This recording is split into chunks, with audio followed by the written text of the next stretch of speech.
you're here. Yeah, we're so glad you're here. Oh, we're so glad to be together in unity. And, everything we do around here seems to center around food. Just saying. So, welcome. Welcome. All right. How was your week? My week was good. My week was, I'm very blessed. I'm just still, like I said, still processing my, this is our oldest son with our daughter-in-law and granddaughter. Our only granddaughter going away to Minnesota. But they have snow there, so I expect to see lots of pictures and live vicariously in snow country through them. Anyway, yeah, how about you? How was your week? It was good. Mm-hmm. It was good. You were there. I know. Well, you asked me. It was a setup. Well, did you all have a good week? Good. Keeping your peace, keeping centered. How many are taking your vitamins, exercising, doing all the stuff that you're supposed to do, right? Yeah. Well, last week, if you were here, you will recall that we started exploring something pretty deeply human and actually pretty deeply spiritual, and that is the reality that within each of us lives both this light and the dark. Remember that? Yeah. The shadow and the light. And so we talked a lot about how to recognize the shadow not as an enemy and something to be put away, but something to actually be brought into the light and revealed and healed. And all of this discussion came on the heels of our larger talk about this being the season of disclosure. Have you discovered that things are being disclosed? Right? So, the idea of the shadow not as an enemy, right, but as a part of, this greater whole. So today we're taking a next step. Yeah. Tell us about it. Well, it's this idea of integrity. How many has heard that word before? And we're not talking about integrity in the sense of it's on your business card. We are people of integrity, so you can trust us, right? But integrity reimagined a little bit today. Now, when you hear the word integrity, most of us think about morality, right? We think doing the right thing, being honest, living ethically. And yes, those are important, and that's all part of it. But the deeper meaning of integrity is not about being good. It comes from the word integer or whole, integral. And it's necessary. Whatever is necessary to make up the whole. How many know that you're a whole system? And you need all your parts, right? You need all your organs, except your gallbladder. I don't know. Maybe it was just an extra part that was thrown in there. No, but we do need all of our organs. We need everything. See, if it exists, it's there for a reason. And I know what you're thinking, James, but what about mosquitoes? What about bugs? How many of you were thinking about that? No. Well, I was thinking about, no. But integrity is not perfection. How many have ever been caught up in the perfectionism trap? And it is a trap. Because you get in a pattern of trying to please. If I could just be good enough, then maybe they would love me.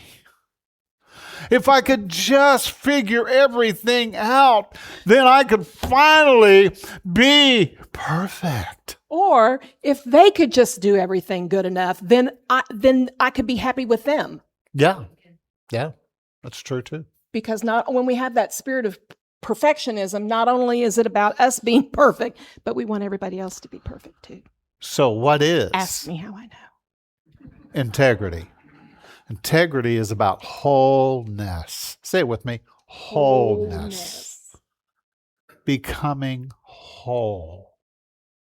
Not throwing away anything, but learning to integrate the energy of whatever is showing up in a positive way. It is when nothing in you is pushed away or denied or exiled. You know, it's like that reality show, you know, being on the island, you get exiled, you know. It is when your light and your shadow can sit at the same table.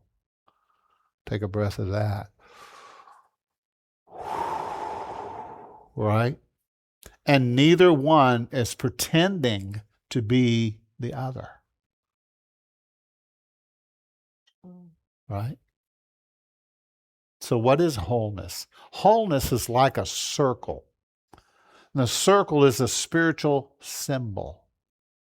Okay? And it's one of the oldest symbols is the circle. The circle has no beginning, no end, no broken edges.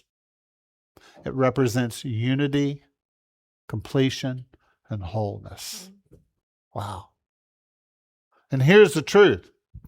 Every time you reject a part of yourself, every time you say, this part is not acceptable, you break the circle. Every time you bring something back into your awareness, you're just aware of it. With compassion instead of judgment, you restore the circle.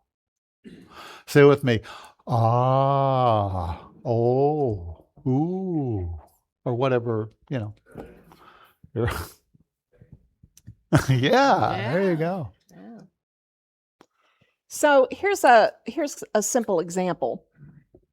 Have you ever said something like, I am not an angry person?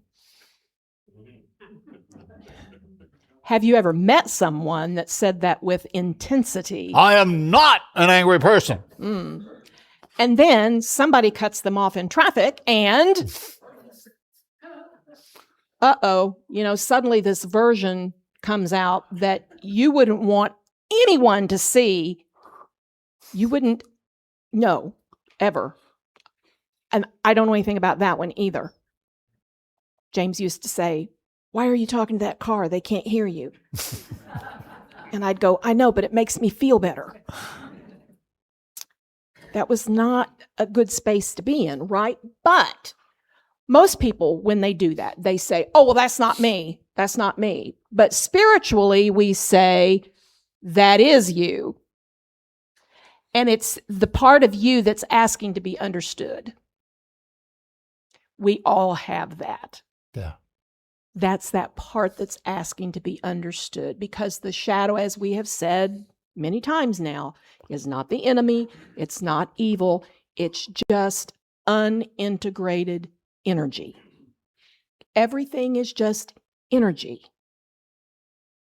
And as long as you don't let it go through you, it gets stuck. It doesn't get integrated into anything.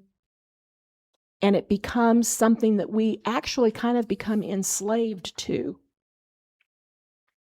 I shared my story last week about my own personal issues with anger, right? So it's something that we have to pull out into the light, whatever those things are. Maybe yours is not anger, it's something else, but you have to pull that stuff out into the light, because your shadow is made up of the parts of you that were rejected, or that were suppressed, or that were misunderstood. So what do those parts of you want?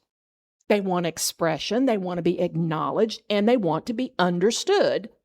Maybe as a child, you learned, you were told things like, don't be too loud, don't be too emotional, be a good boy, don't be too much.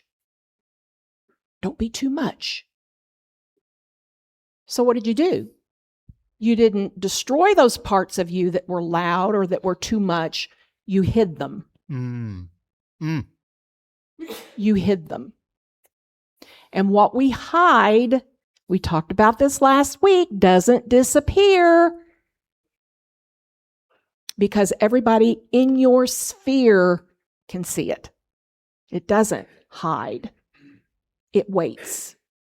And it shows up in our reactions, in our relationships, in the way that we're triggered by things. It usually shows up in ways that really make us take notice. Like, oh my God, why did I say that?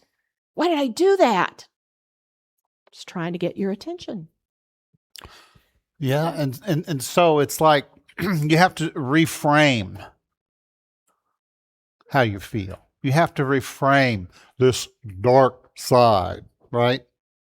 And think of it differently. Mm-hmm. Instead of treating it like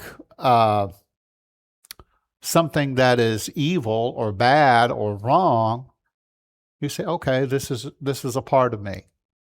You know, when I get upset, I get anxious and I get frustrated, I get angry. Okay. All right. And just let that be okay. Right? Because if you really want to integrate these things, you're going to have to make peace with them. Mm-hmm. Have you ever noticed when you've ever had a bout with somebody, you know, and you've just been upset and you've said things that, you know, maybe you shouldn't have said, and they said some things, and then you're around each other and there's this tension, right? There's this tension as you walk around. Well, what do you do with that? You have to make peace with it. You know, Jesus talked about the law of love, which is what? Forgiveness. Forgiveness. What is forgiveness? It is the art of release. The art of release. And not holding this inside myself, but allowing it, because everything, all this energy is just emotion, stuck emotion. You take the word emotion, and it's energy in motion. So what you want to do is let it flow through you, right? Mm-hmm. Let it go through you. Don't hold it in your body. Mm-hmm.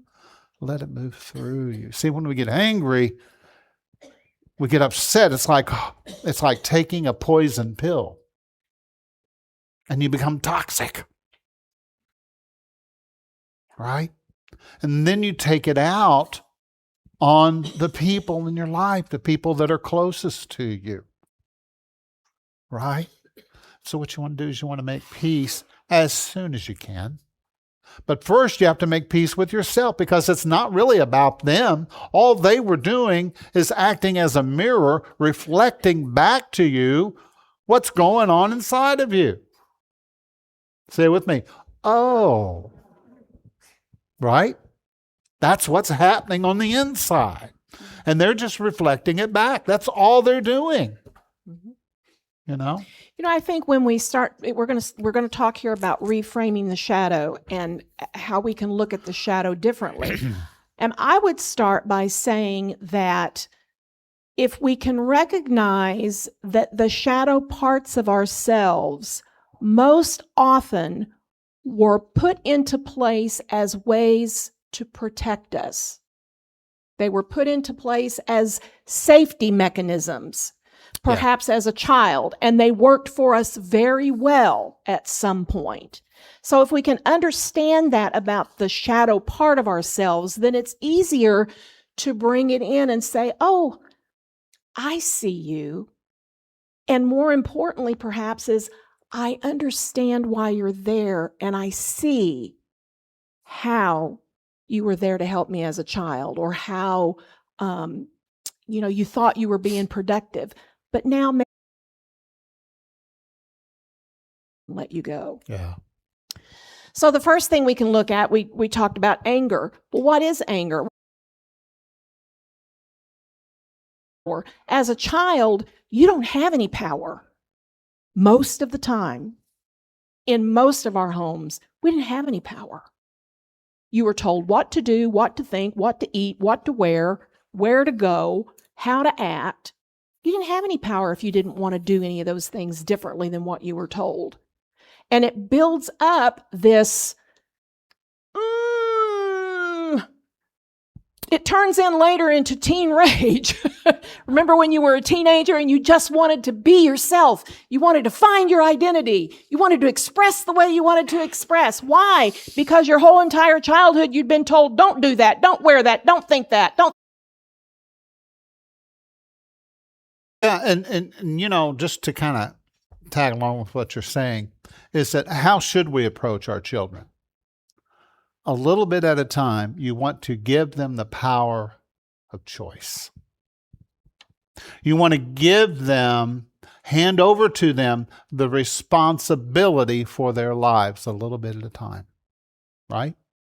Now, I know in our society, that's how it is. It's like your children are just your little, you're just, don't go there, don't talk to them. And it's like a little bit at a time. You have to give them responsibility. And how do you do that? You give them choices, A or B. Middle son, who, if every day was opposite day when he was little, you know what I mean?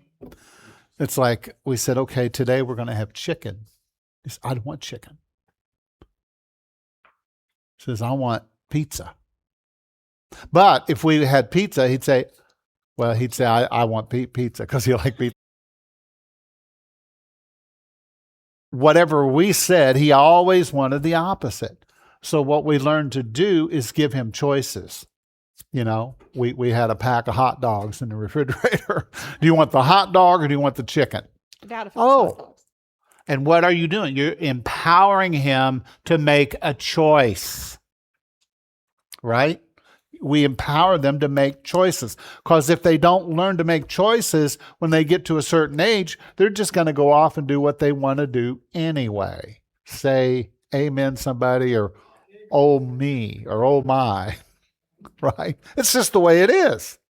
So you give them a little bit of authority over their lives as you go along, because you got to take care of them. Little Finn, he doesn't know how to take care of himself, And so, but a little bit at a time, you empower them and you give them a choice. And when you do that, you'll find that they're not going to be so reactive to you, because they know that you respect them as a person. How many like having respect from other people, right? We value that as human beings. Yes. So, as a teen, you may have had this bubble of anger that you didn't know what to do with. Oh, Lord, don't let me be misunderstood. And you bring that into your adulthood, and it comes out in so many inappropriate ways and situations.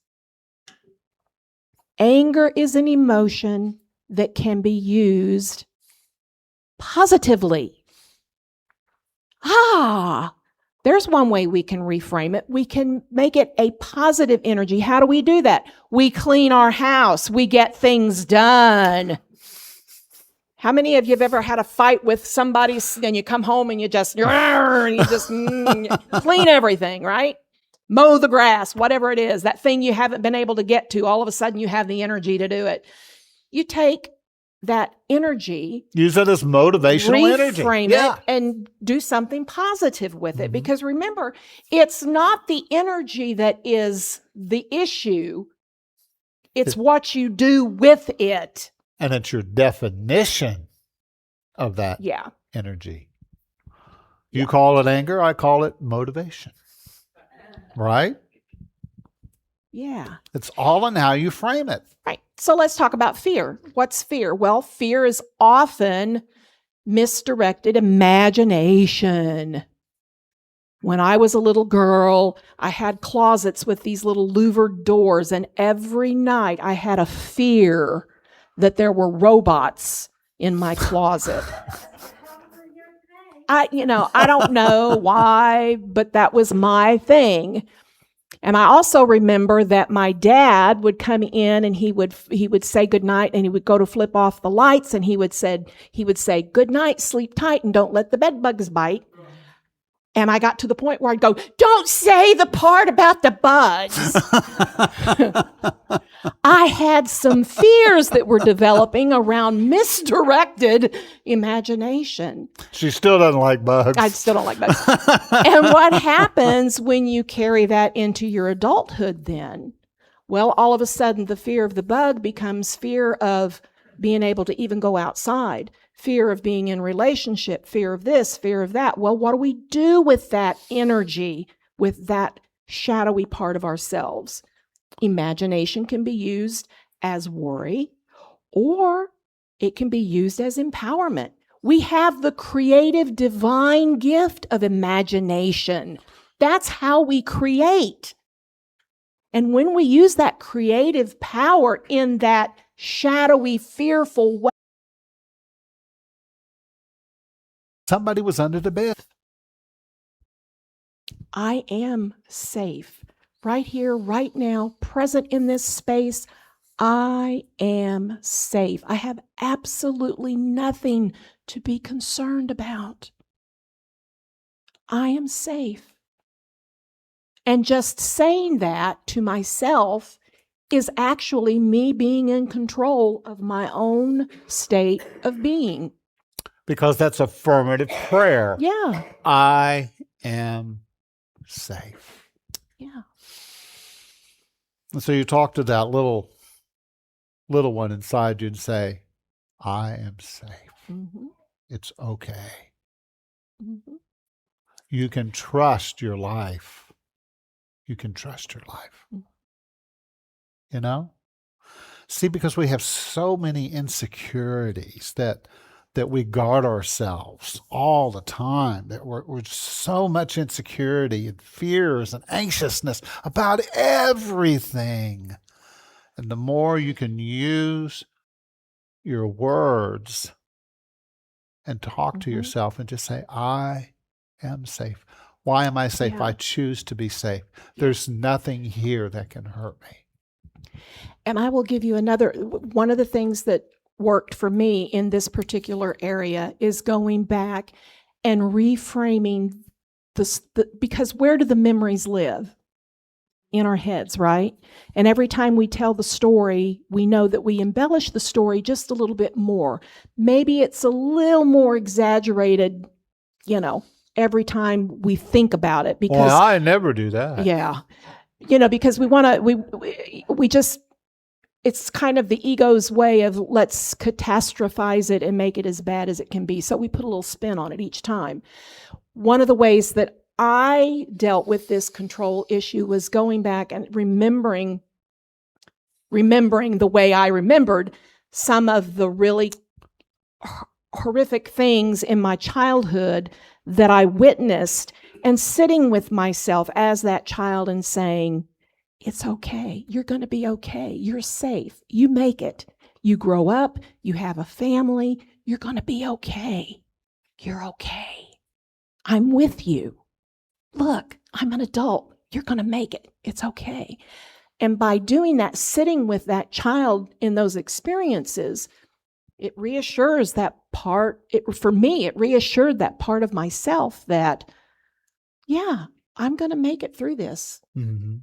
And look, I did. Yeah. So that's just another way you can kind of go back and reframe in doing some of this shadow work. Yeah. I know we're headed into the closing here. Let's talk about one more. Jealousy. Jealousy is often an unacknowledged desire. We see someone else have something, achieve something, and we're jealous of that. We want that, right? So it's that we wanted that and we haven't realized that for ourselves, so we don't like it that it showed up for someone else.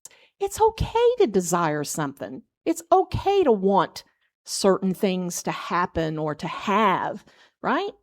It's okay to have a passion for things.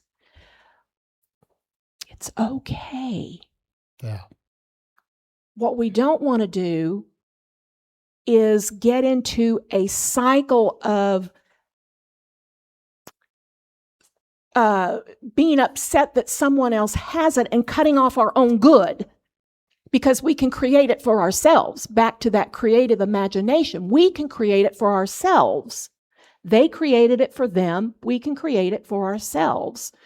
Again, just that letting that energy of, okay, I recognize this as something, this is a desire for something that I want that I don't have. How can I make it happen for me? Bless them. I'm so excited that they got that because it shows me it's an example of what I can do myself. Be excited for them. Be happy for them. Yeah. And that helps you. So the goal is not to eliminate these things. See, that's what I always thought for years. But to talk to those areas in your life and say, you belong here too. You belong. Because they're just hidden energies that are just trying to get our attention, trying to get our awareness. And so the goal is to bring them into the circle of your awareness. The best reaction to the shadow is to listen and observe. Just observe it. Yeah. Okay. Without judgment. That's what I did. Without judgment. That's what I did. Because when you can allow that energy to pass through you, then it doesn't hang around and you no longer are reacting. You think about the word react. It means you're an actor and you keep playing the part over and over and over again. You keep reacting instead of what? Responding. Responding, responsibility, is the ability to respond. In other words, when something comes up, instead of just like blowing off the steam, it's just being present with. This is here. This is what it is. How many understand that in this world, even at this time, we cannot move forward until we begin to see and accept what is right now? Yeah. And then we figure out, do we want this or do we want that? Because then you can make a choice. Then it's in your power. Then you can do something about it. But as long as you're rejecting or in denial of something, then you're creating separation. But everything belongs because it's all part of your circle. So I Right? have a thought. Okay, what's your thought? There may be some people here that are thinking, it's fine to talk about me loving my shadow, but it's an entirely different thing to talk about loving the shadow in someone else. Uh-oh. How do I do that? Ooh. Yeah, let's get real for just a moment. Yeah. All right? Because it's one thing to talk about it. It's another thing to accept the people as they are in the moment. And how many know? You already know who I'm talking about, right? You're thinking, oh, yeah, I know. And they're not here. They're people outside of this building, of course. Of course. Yeah. But here's the deeper truth. They are often reflecting back to us something that we haven't healed in ourselves. You better say that again. Many times, those people are reflecting back to us an unhealed part of ourselves that we haven't accepted, that we haven't brought back into our circle of awareness. Make sense? Something that we've denied or something that we fear within ourselves. Yeah. Integration doesn't mean that you allow harmful behavior. That's not what we're talking about. No. Right? Right. Or staying in unhealthy situations or relationships. Right? That's wisdom. You protect yourself. You take care of yourself. But it does mean that we respond from awareness rather than reaction. Present with each other. Because every time I meet with somebody, every time I see her, it's my first time. I don't know how she's going to show up, right? So how can I just bring my awareness to her and just allow her to be who she is, accept her as she is, and maybe she's having a bad day. Maybe she's a little moody, right? Okay. We bring all that into our circle of awareness. We're not separate. I accept her as who she is. And you know what? As I accept her, then she begins to accept me. But if I can't accept her when she's having a bad day, then when my bad day comes, and she's going to think, well, right? Isn't it amazing how we do that? I'm glad you said something about your bad day, because I was starting to say I want to state for the record that I am not moody and I do not have bad days. But since you said your bad days, then okay, I will accept that I have bad days. All right. The Queen has spoken. Your handout for this morning. Handout. Something stuck home, and it has the integration tools on there that you can work with this week. Your assignment, should you choose to accept it. Now we're going to widen out our lens just a little bit, because what's true for you individually is also true for us collectively, right? How can we bring all the opposites in? Everything, the world feels divided. Conflict, there's tension. But what if the world is not really broken?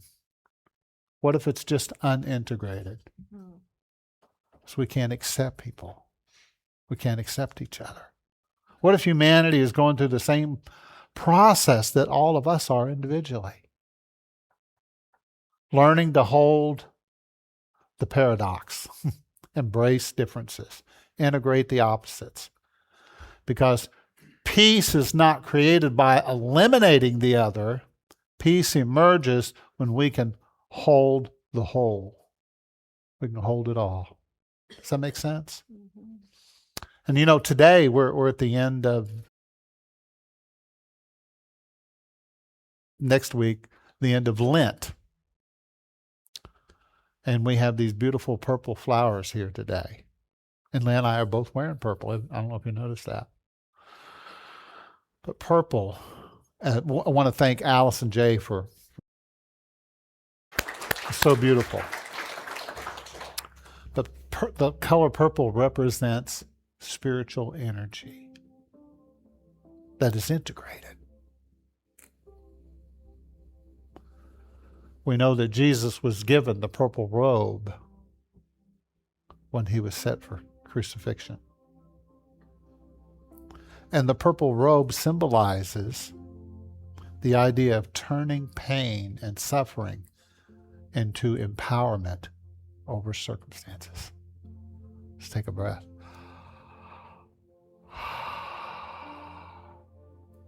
So Lent is typically the season of release, of giving something up.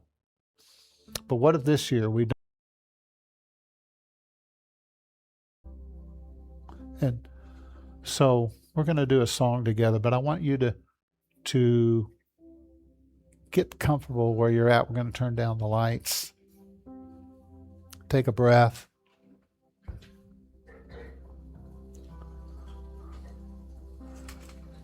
Invite the band.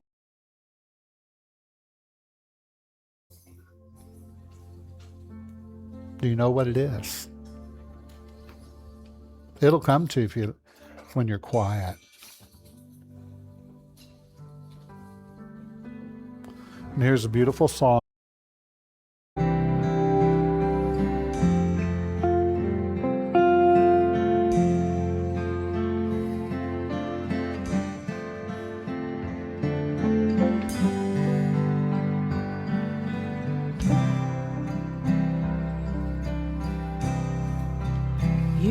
are the face of God. I hold you in my heart. You are a part of me. You are the face of God. You are the face. I hold you in my heart. You are my family. You are the face of love. You are the face of God. I hold you in my heart. You are a part of me. You are the face of God.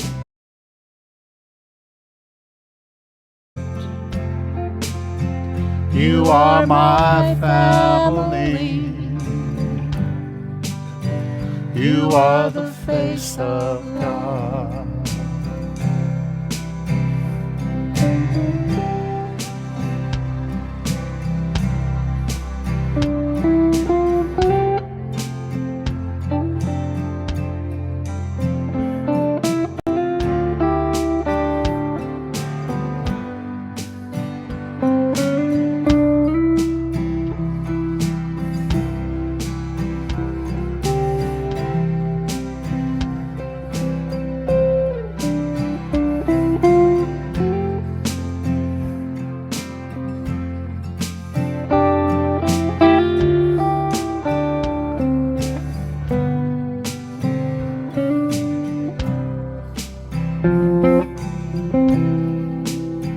You are the face of God.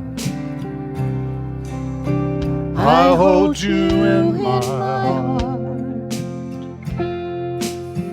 You are a part of me. You are the face of God. You are the face of love.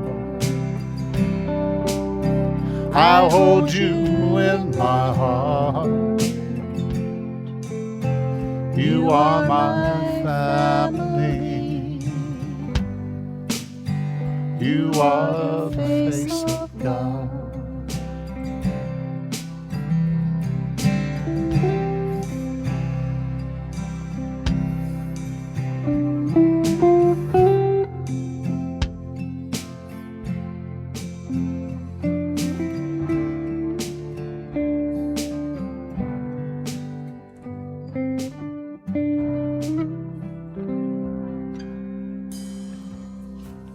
I invite you to take a slow breath.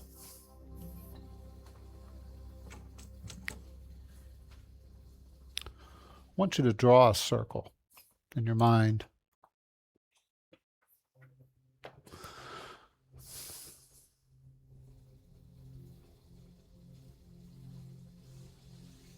And maybe bring to mind any fear, resentment, a person, or a situation that feels heavy. Don't analyze it. Don't judge it. Just notice it. Him, her, they. And silently say to yourself, this too has been a part of my journey.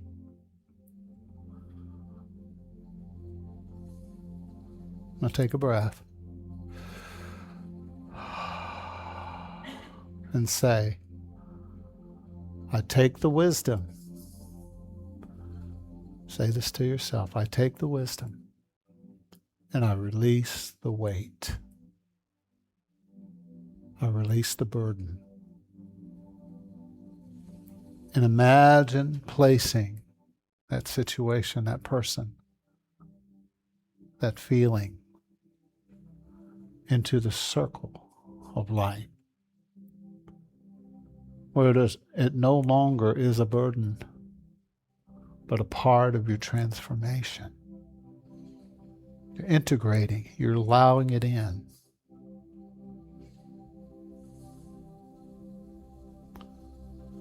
And so on the inside, we affirm, I am whole,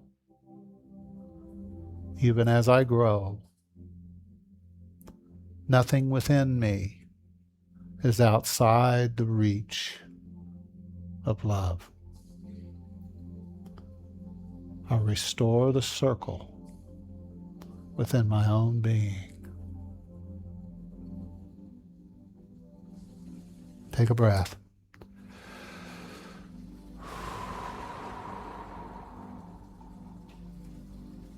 And isn't it synchronistic that the planet we live upon is a circle? Whatever exists, whatever is here, belongs here. If it didn't, it wouldn't be here. It's here for a reason and a purpose. You don't have to understand what the purpose is. The key is to let it in. Let them in and love them.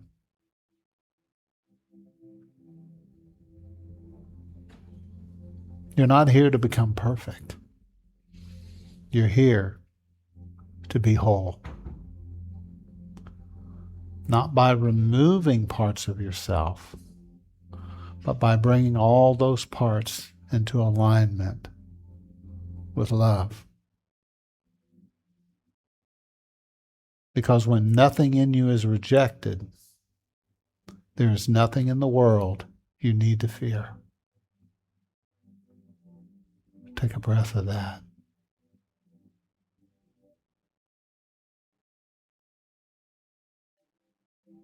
So I invite you into the silence for just a moment. Just hold the stillness inside of your being. Allow healing, comfort, and presence, and love.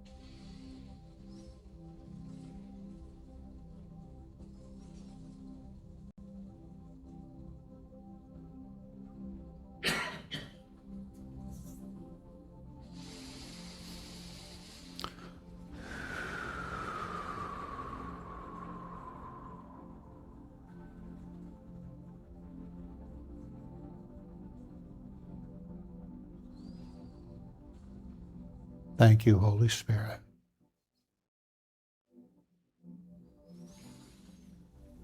The moment you stop leaving parts of yourself out is the moment that the circle is complete and whole. Let yourself feel that wholeness this morning, that state of well-being. Just breathing into it now. Ah, thank you, thank you, thank you. Thank you, God.